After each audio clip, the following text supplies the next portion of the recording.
Today's Let's Talk is on the power of gratitude and how it can change your life. So before I introduce Dawn, in the comments, I want you to answer this following question. How do you currently practice gratitude? For example, I journal. I say 3 things that I'm grateful for before I go to sleep. What are your gratitude tips? Meditate. Thank God. Every morning gratitude prayer, journaling, think over my day and reflect on the good. Surrounding yourself with positive people, calling up a friend, prayer. I just want you guys who are on the call or on live stream right now or in the live audience to understand that it's okay to take time to take care of yourself. It's okay to pause and focus on the things that you love. It's okay to call people who will support you and be there for you.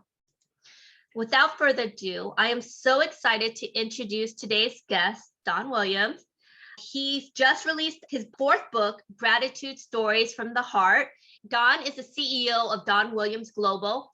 In addition to being a 3-time #1 best-selling author, Don is a serial entrepreneur who started his first business in 1986 with capital totaling $6,000. Today, Don has founded a dozen companies. Don's client list includes international and Fortune 500 companies. Don's passion is really about helping businesses develop and provide such excellent customer experience that their market must reward them with dominance. So Don, you've spent 35 years as an entrepreneur, consulting with Fortune 500 companies on sales, customer experience, culture, leadership, etc. You're now also a best-selling author. What is the genesis of your upcoming book, Gratitude Stories of the Heart? What is it about and why is gratitude important? Thank you so very much for having me today.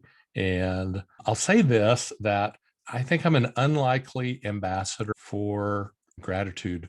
Most of my life, I've been blessed. I've been kind of like Midas. Everything I touched worked and worked well. And I should have been very grateful, but I just expected things to work well, and they did. And kind of like Lan talked about earlier, I hit my goal and then immediately just moved to a new goal or moved the goalpost further and never really celebrated. 5 years ago, I'm invited to speak at a conference in Bangkok, Thailand. And while I'm there, I sit in on another session, and really smart lady out of Whistler, Canada, and she's talking about the effect of emotions on human performance, regardless of what you're performing at. And that humans perform at their very highest when they express or experience gratitude, and at their very lowest when they express or experience shame.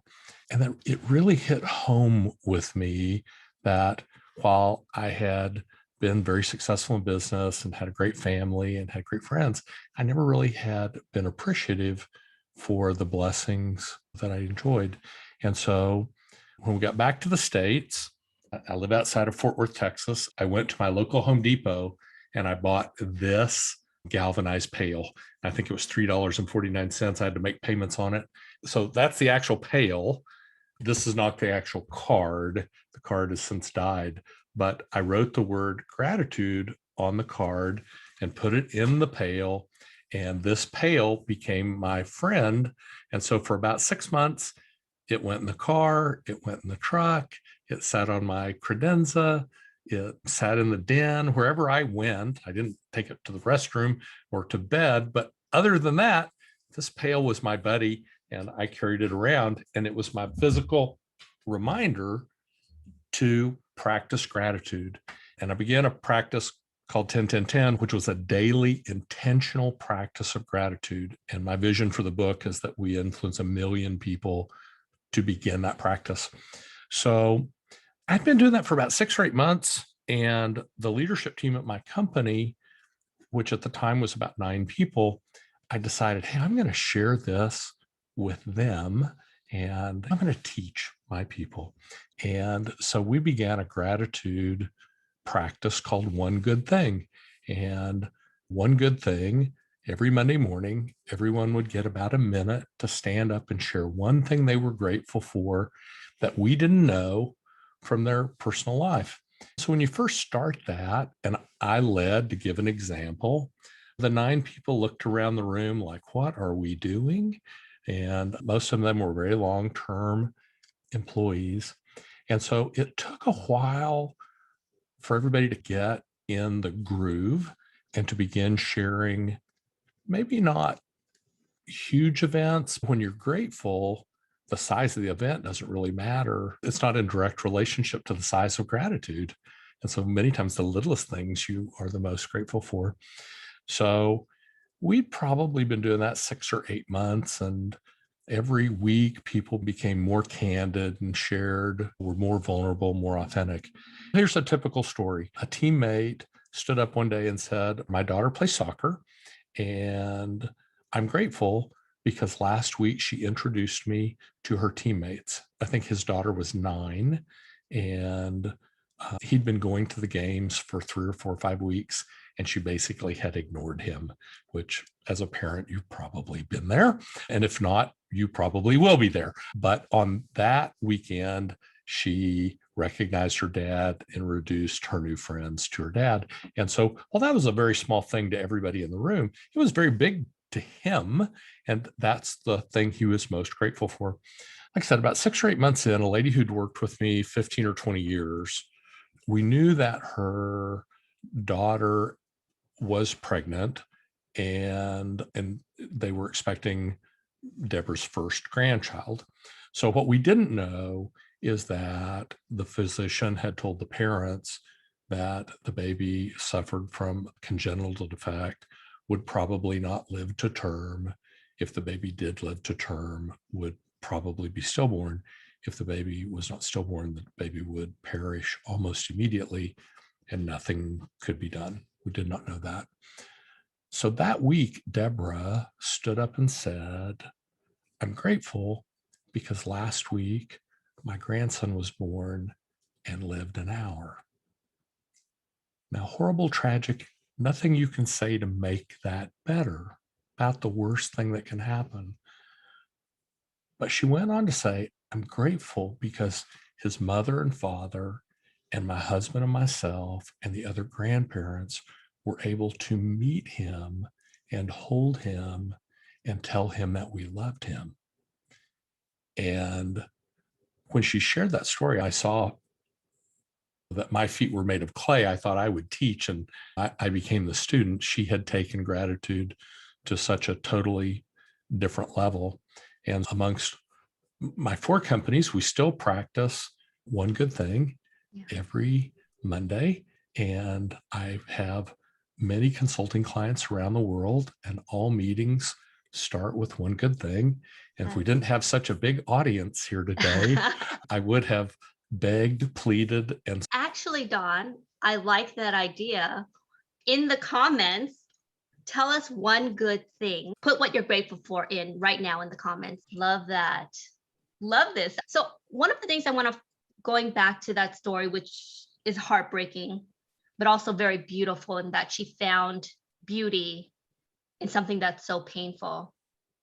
How do you find gratitude during pain, during suffering, when you're afraid, when you've lost your job? It's easy to find gratitude when things are going well. How do you find gratitude in the darkness? obviously it's a much bigger challenge when you face something insurmountable, and nothing more insurmountable than death, and nothing more tragic than the death of an infant. But 5 years ago, when I began this, I began a practice that I learned from a really smart guy in Tucson, Arizona, Warren Rustand. And I start my day every day with what I call the 10-10-10. And so the very first thing I do when I awaken in the morning is, before I get out of bed, is I answer the question, what is my purpose for today? Now, I have a lot of businesses. I have a big thing to do list, but my purpose is not on my thing to do list. My purpose is a higher calling than that. And so I answer the question, what is my purpose for today? What do I want to be to the world? And then I spend 10 minutes in positive reading. And I'm working right now through a leadership book, of which I've read about a zillion of them, and I spend some time in the Bible. But I don't think it really matters. 10 minutes in positive reading. And I know people that aren't readers and they listen to a podcast or a talk positive. And then I spend 10 minutes in gratitude and have this big long list that I recite. And I used to think I was like the gratitude king. I always had this really high opinion of myself. And then I met a lady in Singapore who recites that she's grateful. She says, I'm grateful 1,000 times before she gets out of bed every morning. And I'm like, okay, I'm not doing that. And then I spend 10 minutes journaling things that I'm grateful for. And so to me, the easiest way to harness the power of gratitude is to be intentional with your practice. And I saw the suggestions where I do this before I go to bed, and I love that. And I would just encourage that if you are an end of the day gratitude person, that you add the beginning of the day. Our brains are functioning at a different wave level when we first awaken, and our little computers are wide open. And so many people come in and turn on the news, and you're like, oh my gosh, quit putting that in your brain first thing while your brain's wide open. Put something good in. And I love that, Dot. We were talking about morning routine. So it sounds like you have a morning routine. And there was this book I read by Hal Elrod. I don't know if you've read it. It's called Miracle Morning. I have. And he basically does 6 things. It's called the savers. Silence, S, which is like meditation. A, affirmations, or it could be prayers. Visualization, visualize how you want to see the day. E, exercise. R, reading. And S, scribing. And having that daily ritual is so powerful. I mentioned going through that period of depression, and I would just fall into this depression. And we need to sometimes break that. And so what I started doing was I created this morning routine where I would call friends who are positive. And it's like that morning routine was helpful, but you have to make it a daily practice, like it's brushing your teeth. And it sounds like I have that same type of ritual done. Yeah. So I'm 5 years into my daily intentional practice of gratitude. And my only regret is that I didn't start before, but I'm grateful that I started when I did. And I basically, it changed my whole persona. I used to be a person who was very easy to anger.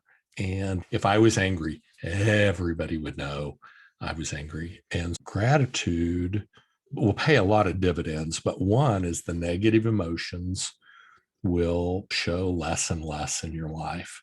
And when they do show, there'll be more of a tunnel instead of a hole. You'll move through it faster. And so the book, I squeezed arm. No, I didn't. I got friends, some of whom I met on social media, and I met Lan through social media. Okay. And so some that I met through social media, literally on a Tuesday and on a Wednesday, they had submitted a story and asked if they could nominate someone else to share a story. And probably for the first time in my life, I tried real hard not to oversteer this project. I let people share on any subject they wanted to. And I took subjects from people, or took stories from people all over the world. And as long as they shared their heart, that was fine. And then this book is a passion project. Stated very early on, we'll make no money from the book. All profits from the proceeds of the sale of the book will go to St. Jude Children's Research Hospital, Memphis, Tennessee. And I can only hope, Paul Newman did that with his salad dressing line. And many years later, he said, hey, if I'd known we'd had 100 million in profits, maybe I would have done that some other way. And I think that was tongue in cheek. They probably wouldn't have got to 100 million in profits without it. But my aspiration, my prayer, my goal is even that we help one child have better health through the sale of the book. I'm already into the second book. And so I'll just tell you, if you have a gratitude story, please do reach out to me on LinkedIn or Facebook or Twitter or Smoke Signals, or I think I'm everywhere. And Lan certainly knows how to get me, because you might be a co-author on a future book. I love that. And what this also reminds me of as well is one of the things I always say is that where eyes go, our body follows. And I use the analogy of like race car drivers. When they are driving, they're taught not to look into where the crash or where the wall, they need to look away. So you need to look towards gratitude. You need to look where you want to head. And too many times, and I am guilty of this, when I am feeling negative, when I'm feeling sad or depression, I tend to look towards a problem. And I think part of gratitude is focusing on the good that's here and the good that is to come, and also the good that surrounds us that we might not even be able to see. So Don, you are now on your fourth book, which Yes. is mind-blowing, right? You've written 3 best-selling books. Tell me a little bit more about wow, and what does this mean? I think one of your quotes was that whole thing with about showing wow moments. Tell us more about this, because I'm curious.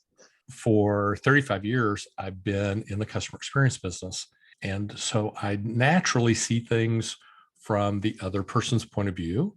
And I'll share the concept of wow with you, and you will begin delivering better experiences today with your spouse, with your children, with your teammates, with your employees, with your employer, whoever. So on a scale of 1 to 10, 10 being the best, wow starts at 11, but it goes to infinity. And so, literally, with my clients, I want to hear the word wow. And I ask them all the time. So, tell me, how was that good for you? So, here's a good example. A couple of years ago, I'm flying to a conference. My wife says she'll take care of booking the tickets. And I was like, fine. And so, when I get home that night, she said, I had booked us tickets on Emirates, which I'd not flown Emirates at the time. And included in the price of our ticket, they're sending a driver to the house to pick us up, to take us to the airport. And I'm married to a redhead, and I should know better than to disagree with her because she's always right and I'm always wrong. But I said, oh, you heard wrong. That's not what's happening. I fly a bazillion miles a year. Nobody ever sends a car. But sure enough, the day we fly, there's a knock at the door, a big black Cadillac Escalade, and a large man in a black suit, black tie, takes the bags, takes us to the airport, handles the bags. And I'm like, wow, that blows my mind. And so get on the plane. I have not even sat down yet, and I still don't know how they did this, but a flight attendant comes up to me and says, Mr. Williams, would you like to see a wine list? Now, I live in Dallas, Fort Worth. I fly a bazillion miles a year. It's all on American. This American's home. The wine list in American is red or white. What do you want, bub? Because that's what they have 2 of each, but they're out of 1. And so it's like red or white. So I'm flippant, and I tell the flight attendant, I'm like, if you have a wine list, I want to see it. And I'll be darned if she doesn't show me a wine list. And I'm like, I'll have the 04 Bordeaux, please. She not only has wine lists, but she has some quality wines. And my attitude is, wow, we've taken off. They're telling us when they're going to feed us. It's a 16-hour flight. We're flying to Dubai. And she said, if you want to eat before, after, just let us know because we're cooking to order. Wow, I am not on American today. And I love American. I'm not knocking American. We're over the Atlantic someplace. They're dim the cabin lights. She comes by and says, would you like a mattress? And at this point, I'm like, oh, yeah, sure. Bring me a mattress. I'll be darned. She brings like a 4-inch memory foam mattress. And kind of a weird thing about me is I have this thing for fabric. I buy clothes and sheets and towels, and all based on how they feel. And unfortunately, what I think feels good is always really expensive. And so the sheets on this are like, I don't know, 1,500, 2,000 thread count sheets. And I'm like, wow. And get to Dubai, 16 hours is a long time, even when you're flying luxury. And we're going to have to clear customs, which is typically a whipping anywhere you go. But included in our ticket, so like you go to Disney World and you can get the fast pass, you can pay a little extra, and you go in the quickie line, not the long line. They have the same thing for customs. Now, 90,000 passengers a day clear customs in Dubai, busiest airport in the world. And so we walk past, I don't know, 85,000 of them and just walk right through. And I'm like totally blown away. And so when you deliver experiences of that nature where people literally feel wow. And that can be with your spouse, that can be with your children, that can be with your friend, with your teammate, with your customer, with your prospect. You begin to own the world. People like wow. And once they've had it, an 8 from somebody else doesn't feel so good. And the easy thing about delivering wow experiences, if you just put it in your head that you want to, that part of your brain, Lance probably talked about this, your reticular activator, just by voicing it, just by thinking about it, you'll begin to do that. And whether you're looking for employment, looking for better employment, starting a job, looking to win a customer, wow will serve you well. And so on a scale of 1 to 10, go to wow and on. I love that. It tying this kind of to the topic of gratitude as well. There was actually studies done that showed that simple, like in terms of your relationship with your spouse or whatnot, just having gratitude for them made a huge difference for employees and managers, leaders in the workforce.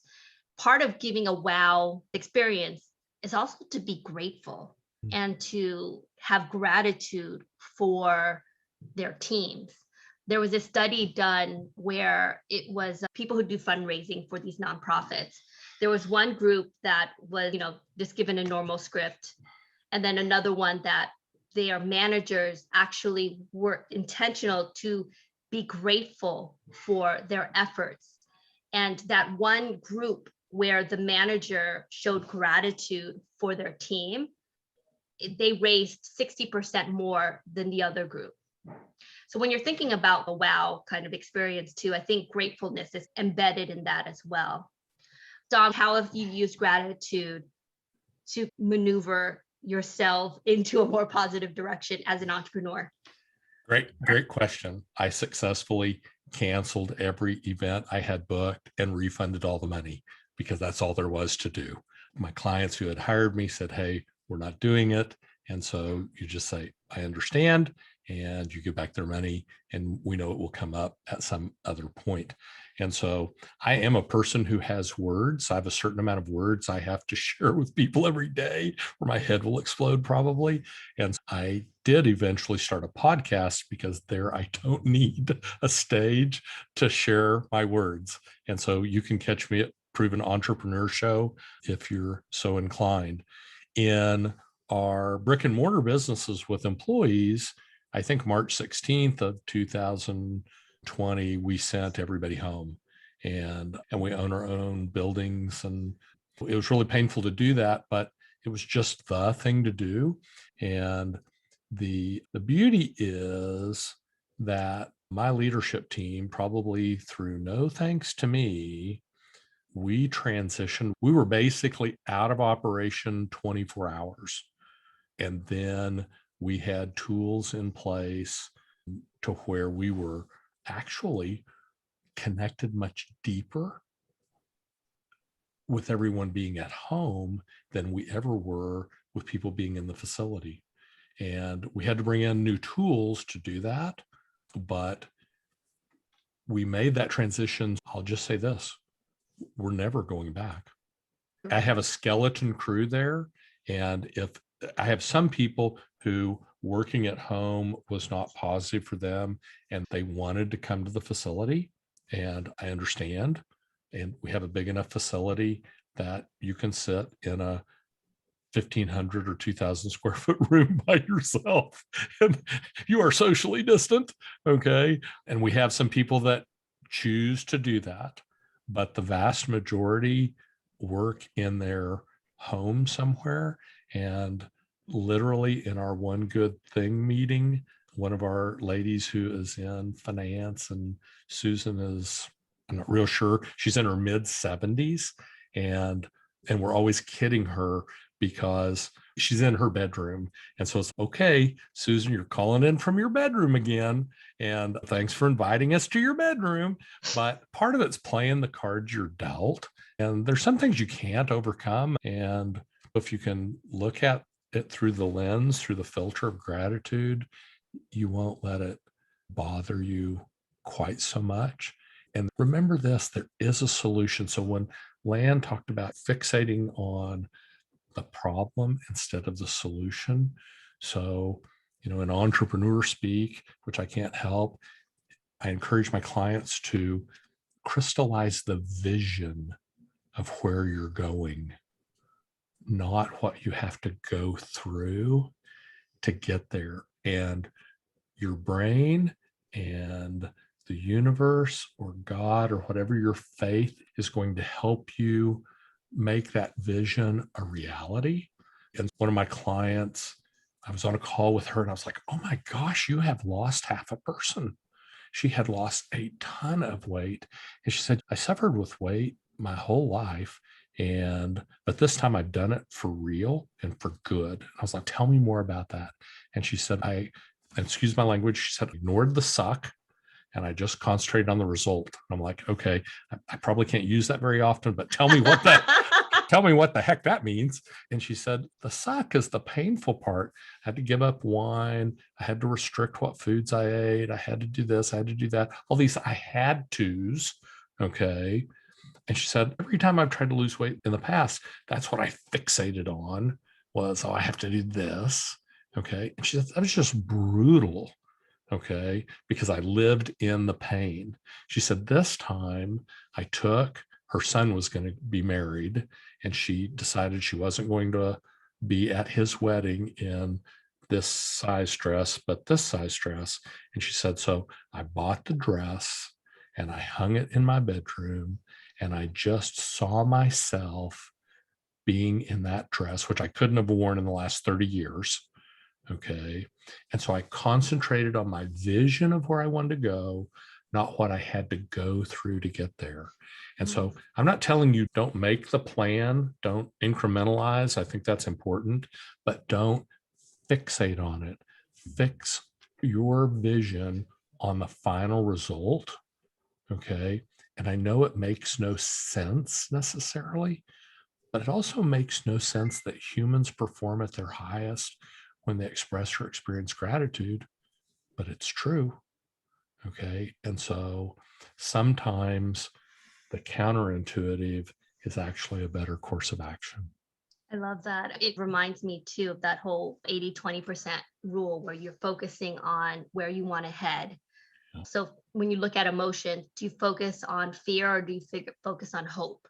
Do you focus on loss or do you focus on what you can gain? And when you focus on the things that you want in life, it's a lot easier to head that way. And wherever it is, the universe, energy, whatever it is, helps push you along. There's also this book by James Clear called Atomic Habits that kind of like talks about this, about these small incremental 1% changes that you can make daily. And for the community of 7, I don't know how many of you guys joined, but we had a 1% weekly challenge because I wanted to make it even super easy, right? So instead of saying, I want to run a marathon, I want to drink a glass of water, and that's your 1% challenge, and you incrementally add it. So the whole notion is creating enough traction so you can move forward. And for that example that you gave of your employee, she focused on what she wanted to head and that clear vision, and she just made these incremental changes every day. So we have a quote from David Hansen. So I just wanted to ask you how you've created wow experiences when you're offering lower price point products and services. How do you do that at a lower price? Great question. And I think there's some challenge there, but only some. I don't think it's a big challenge. To deliver a wow experience, the first thing I have to do is I have to see the experience, see the issue from the other person's point of view. I come to the party with my perspective. The other person comes to the party with their perspective. Between the two perspectives, which one is most important? Always theirs. Your husband's, your wife's, your child's, your prospect, your customer, your teammate. Okay.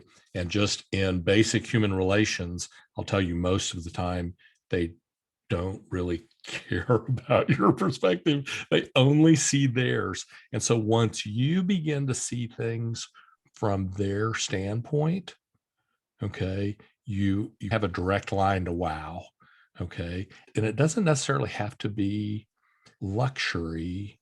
It has to be thoughtful and romance. In my book, Romancing Your Customer, I have a lot of people who come and tell me, Don, that works at home too. I was like, oh, shocker.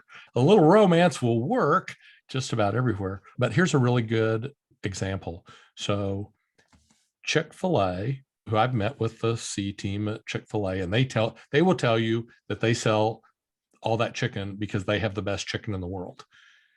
Well, I've had chicken in Florence, Italy, and I assure you, Chick-fil-A is not the best chicken in the world. The best chicken in the world is in Florence, Italy. Okay, my opinion. But the average Chick-fil-A sells like 4.8 million a year in annual sales. And if you take the mall locations out of the mix, it's almost 6 million. Now, the average McDonald's does about 2. So who's the all-time king of fast food in America, in the world, really? McDonald's. They've done more than everybody, yet Chick-fil-A almost triples their average volume on standalone stores. Now, is it because they have the best chicken in the world? I don't think so. I think it's good chicken. It's good chicken, but it's not Florence. Okay, but it's good chicken. But here's what they do exceptionally well on a fairly low price product. When you pull up to the drive-through, they walk up to your window. What's the first thing they say? What's your name? Psychologically, we love to tell people our names. That's human nature. I love to say Dawn. They say, hi, Dawn. I'm like, hi. And that makes all my little receptors, my brain go happy. And they take my order and I pay with a card there or pay cash. And before I even get to the drive-through window, they're walking up to my vehicle and they're handing me my number 2 or 7 or whatever it is. And they're so darn polite. I say thank you. And they say what? No. Oh, they say my pleasure. They never say you're welcome. They always say my pleasure. And so I think they triple the undisputed king of fast food in all of history with good manners, not because they have the best chicken. And that's how they deliver that wow experience. They treat my time like I'm really important, which of course I think I'm really important. They get people through it. If you have Chick-fil-A where you live, look how many cars they process in a minute at the drive-through. It's earth shattering. Okay. And so they're quick and they're nice. And that's how they deliver it. And in your business, you can find a way to do it too. And it doesn't really matter what your price point is. And what's interesting too is they, on average, pay more for their workers than the average QSR companies. So kind of like they're grateful for their employees, which kind of creates this virtuous cycle. And it starts all the way at the top. To be an owner, you have to be in a 2-year management program. You're not guaranteed to be an owner, okay, because you're in competition with other people in the management program. And at the end of the 2 years, you're either offered ownership in a store or you're not. And if you're not ever, and then your buy-in is a whopping $10,000. They fund everything else. And this is not a commercial for Chick-fil-A. It's just a great story of American business. They fund everything else, and you own 49% of the profit stream of the business. You own none of the real estate, none of the hard assets. You own the profit stream. And so when you retire, you basically walk away. All right. But the average owner makes almost $1 million a year. That's Not amazing. bad selling chicken. Even if it's not the world's best chicken, even if it's just good chicken. Okay. Share a gratitude story with me. Whether you want it to be in a book or not, doesn't matter. I'm so passionate about the power of gratitude in my own life and what it's done for me and in the people that I've been the Johnny Appleseed of gratitude, the chief evangelist of gratitude. And so I know it will have huge impact in your life and in anybody's life you choose to share your gratitude with. And so let me give them a directive. If you can, and if you enjoyed Don's conversation in the book, post about his book or post about his talk or talk about gratitude and link Don, link the Amazon book in the comments. And that's how you can support Don and his message. And everyone, if you can now put this in gallery mode, put your video on and unmute yourself, because we need to give Don a big round of applause. Thank you, Don. Thank you you so so much. very much. We My pleasure to be here appreciate today. it. Thanks, Don. You're the Thank best. you. Bye-bye. We're grateful for you. I'm back at you.